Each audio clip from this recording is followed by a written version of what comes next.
Assalamualaikum warahmatullahi wabarakatuh. Selamat pagi, salam sejahtera untuk kita semua. Hari ini kita alhamdulillah hari ini kita dipertemukan lagi dalam pertemuan Zoom meeting ini, walaupun secara virtual, tapi tetap berasa di kelas ya. Semoga seperti itu. Nah, untuk teman-teman, minggu ini kita lanjut belajar uji analisis. Jadi kalau kemarin kita sudah belajar uji uji perbedaan, kita hari ini belajar terkait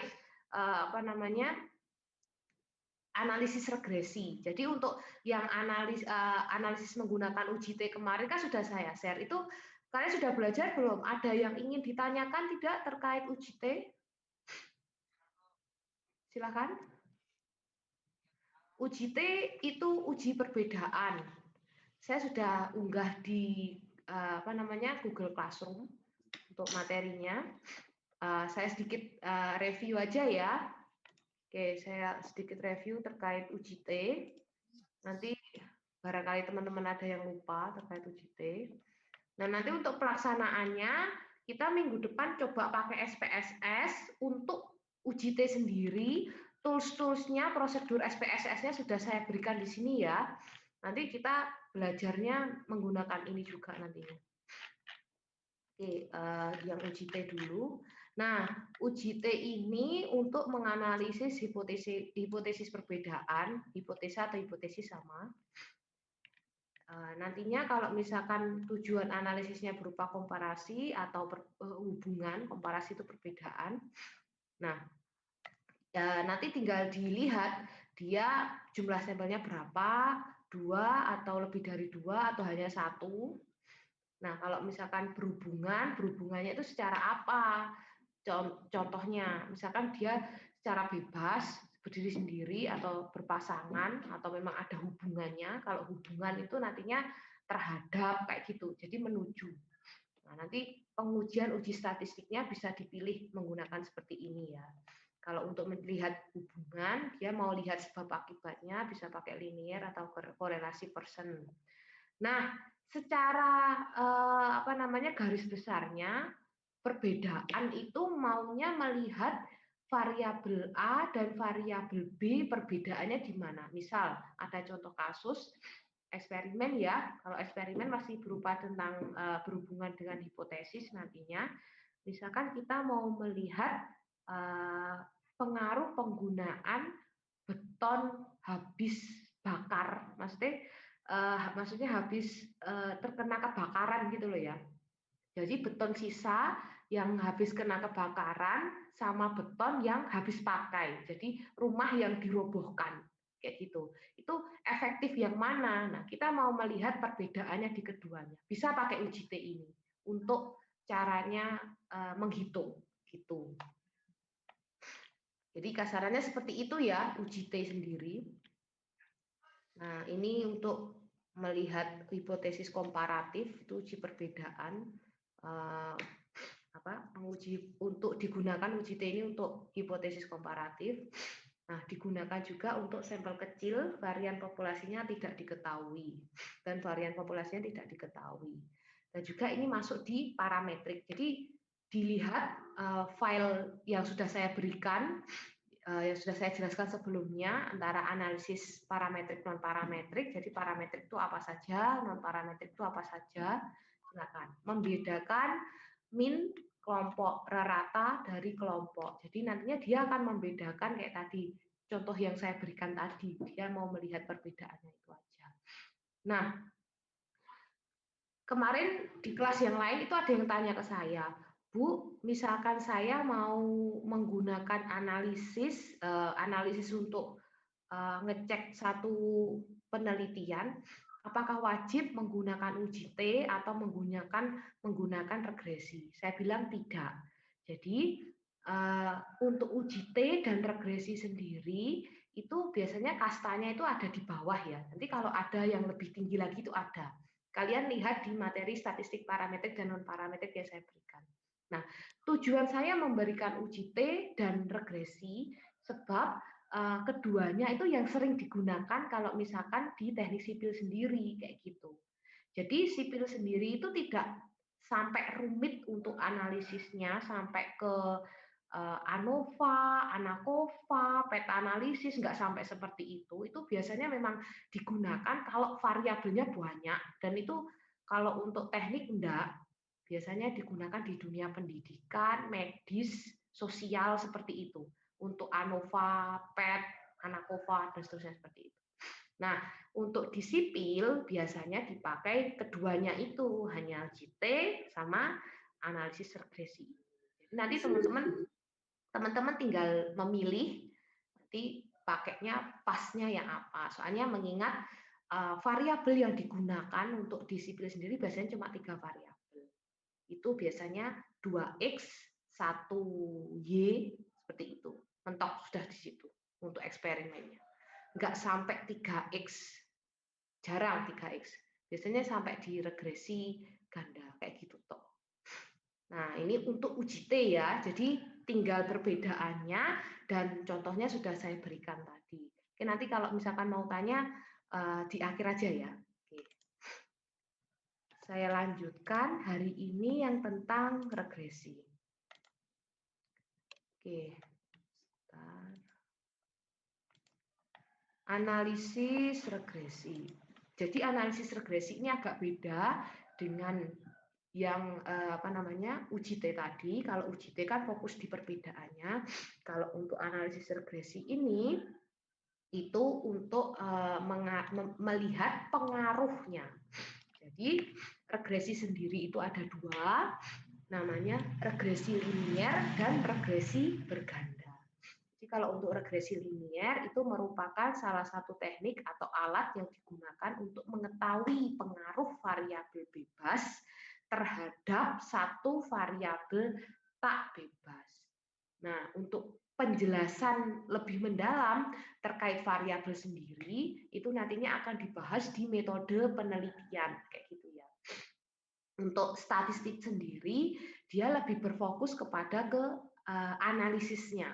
Harusnya ini masih berhubungan ya, dan terlalu jauh juga jaraknya antara statistik dengan metode penelitian. Ya, semoga teman-teman masih mengingat apa yang saya jelaskan nantinya kalau masuk di semester 6. Karena di semester 6 nanti kalian kan ketemu sama metode penelitian yang output-nya mengharuskan membuat satu proposal kayak gitu, output untuk mata kuliahnya kayak gitu. Jadi nanti semoga teman-teman masih ingat caranya menganalisis suatu penelitian ya. Soalnya ini nanti teknik-teknik ini akan kalian pilih, akan kalian masukkan di bab 3-mu nantinya untuk membahas, untuk menganalisis pelaksanaan yang ada di hasilnya yang ada di bab 4. Nah, untuk analisis regresi ini dia mengenal dua macam variabel topo ubah, yaitu variabel bebas yang biasa disebut dengan variabel X. Kemudian ada variabel tak bebas, ini dependent variable, ini disebut variabel Y. Jadi ada independent itu variabel X bebas, kemudian dependent itu variabel tak bebas Y, kayak gitu. Jadi nanti skemanya X kemudian panah ya menuju ke Y. Itu untuk regresi linier. Nah, variabel bebas sendiri itu suatu variabel yang nilainya telah diketahui. Kemudian untuk variabel tak bebas itu variabel yang nilainya belum diketahui dan akan diramalkan. Mungkin kalau dengar seperti ini teman-teman masih bingung ya. Jadi saya beri contoh. Contohnya misal jika kita ngambil penelitian eksperimen ya, penggunaan fly ash terhadap kuat tekan beton, misalkan seperti itu. Jadi kalau fly ash kita kan sudah tahu nilainya fly ash ya, abu terbang itu seperti apa. Nah kemudian untuk kuat tekannya, nah normalnya beton kan tidak pakai tambahan fly ash. Nah kemudian kita coba menggunakan fly ash sebagai pengganti semen niatnya. Kemudian kita akan lihat kuat tekannya seperti apa kayak gitu. Nah itu untuk meramalkan untuk mengetahui apa namanya nilainya. Gitu. Jadi nilainya belum diketahui untuk kuat tekan. Masuk yang disebut juga dengan variabel tak bebas itu untuk kuat tekan. Oke, untuk regresi linier sederhana. Ini cara untuk menghitung secara manualnya. Jadi regresi linier sederhana ini digunakan untuk satu variabel bebas dan satu variabel tak bebas ya. Untuk rumusnya seperti ini. Nanti keterangannya teman-teman juga bisa baca sendiri. Nah, ini untuk langkah-langkah membuat persamaan regresinya jika tidak menggunakan bantuan software SPSS. Nanti hitungannya seperti ini. Nah, untuk contoh kasus regresi linier sederhana, ini nanti teman-teman bisa download materinya di Google Classroom. Saya sudah memberikan di situ. Intinya nanti di dalam pembahasannya ada yang versi dimasukkan ke SPSS atau versi yang perhitungan manual kayak gitu. Saya berikan dua di situ. Nanti teman-teman bisa download kemudian dipelajari sambil coba otak-atik dimasukkan di SPSS setelah saya memberikan link untuk apa namanya mendownload apa namanya softwarenya ya gitu. Jadi nanti coba diklik-klik. Jadi minggu depan waktu saya apa namanya memberi penjelasan terkait software SPSS, teman-teman nggak ngeblank. Jadi sudah ada sedikit gambaran lah terkait SPSS itu yang seperti apa, tools-toolsnya kayak gitu, biar nggak awam sama sekali. Oke, ini yang sudah saya share ya. Kemudian masuk ke regresi linier berganda. Jadi kalau yang linier sederhana itu X terhadap Y, kalau yang regresi linier berganda ini bedanya X-nya 2 atau lebih boleh, yang jelas lebih dari 1. Kemudian untuk Y-nya itu tetap 1. Nah, analisis regresi linier berganda itu merupakan pengembangan dari regresi linier sederhana. Untuk fungsi regresi linier berganda, yaitu untuk memprediksi permintaan di masa yang akan datang berdasarkan data masa lalu atau untuk mengetahui pengaruh variabel bebas terhadap variabel terikat. Prinsipnya sama, hanya untuk variabel X-nya, independennya itu ada 2. Ini untuk rumus regresi linier berganda. Ini makanya di titik-titik kemudian ditambah BN XN ya. Jadi terserah nanti untuk X-nya, variabel X-nya sampai berapa ya. Jelas wajib lebih dari 1. Itu tergolong apa namanya regresi linier berganda. Ini untuk hitungan manual.